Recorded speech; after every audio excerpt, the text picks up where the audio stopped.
कस्बे का पुराना रहस्य। छोटे से गांव सुरगांव में एक पुराना कुआं था जिसे लोग काला कुआं कहते थे। लोगों का मानना था कि उस कुएं में आत्माओं का वास है। वहां जाने की हिम्मत कोई नहीं करता था।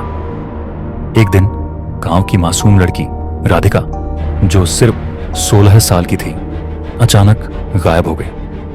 पूरा गांव खोज में लग गया, लेकिन राधिका का कहीं कोई सुराग नहीं मिला। उसकी मां सुमित्रा, जो बेहद गरीब थी, अपने आंसू थामे रात दिन अपनी बेटी की तलाश करती रही। 5 दिन बाद गांव के सरपंच के बेटे कर्ण ने घोषणा की कि वह राधिका को ढूंढ कर लाएगा। कर्ण हिम्मती और निडर था, लेकिन साथ ही थोड़ा घमंडी भी। वह अपने 4 दोस्तों के साथ काले कुएं के पास पहुंचा। कुएं के पास पहुंचकर उन्होंने देखा कि हवा अचानक भारी हो गई थी। कुएं के चारों ओर अजीब सी सरसराहट थी। कर्ण ने जैसे ही कुएं के भीतर झांका, उसे एक चमकती हुई चीज दिखाई दी। उत्सुकता में उसने अपनी टॉर्च चलाकर कुएं के अंदर रोशनी डाली। कुएं के भीतर एक पुरानी सीढ़ी दिखी जो नीचे कहीं गहराई में जाती थी। कर्ण और उसके दोस्तों ने फैसला किया कि वे नीचे जाकर देखेंगे। जैसे ही वे सीढ़ियों पर उतरने लगे, एक तेज आवाज गूंजी, चले जाओ यहां से, वरना पछताओगे। सब डर गए, लेकिन कर्ण ने कहा, डरने की जरूरत नहीं, यह हमारी कल्पना का खेल है। वे नीचे उतरे और एक अजीब सी गुफा में पहुंचे। गुफा में एक लड़की जमीन पर बेहोश पड़ी थी। यह राधिका थी। उन्हें ऐसा लगने लगा कि अब सब ठीक हो जाएगा, लेकिन तभी गुफा के दूसरी ओर से एक रहस्यमयी छाया उभरी। वह छाया किसी इंसान की तरह दिख रही थी, लेकिन उसकी आंखें लाल और चमकदार थीं।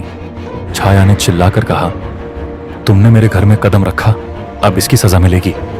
राधिका की आंखें खुली और उसने कांपते हुए कहा, मुझे बचाओ, ये मुझे यहां कैद कर रहा था।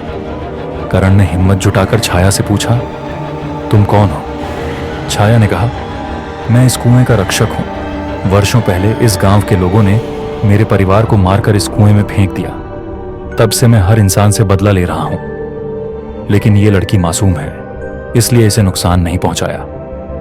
कर्ण ने छाया से विनती की, अगर तुम्हें इंसाफ चाहिए तो हम गांव के लोगों को सच बताएंगे, लेकिन हमें जिंदा जाने दो। छाया कुछ पल चुप रही और फिर धीरे से कहा, अगर तुम मेरा सच उजागर करोगे तो मैं तुम्हें जाने दूंगा, लेकिन वादा करो कि मेरे परिवार की कहानी सबको सुनाओगे। ड्रामा और अंत कर्ण और उसके दोस्तों ने राधिका को बाहर निकाला और पूरे गांव को सच बताया। गांव वालों ने छाया के परिवार की याद में एक स्मारक बनाया और कुएं की देखभाल शुरू कर दी। कहानी खत्म होते होते कर्ण एक ही बात समझ पाया, हर रहस्य के पीछे एक सच होता है और हर सच का सम्मान करना चाहिए। इस कहानी ने गांव में एक नई शुरुआत की और सिखाया कि किसी भी बात को सुने बिना फैसले नहीं लेना चाहिए। आपको कहानी कैसी लगी?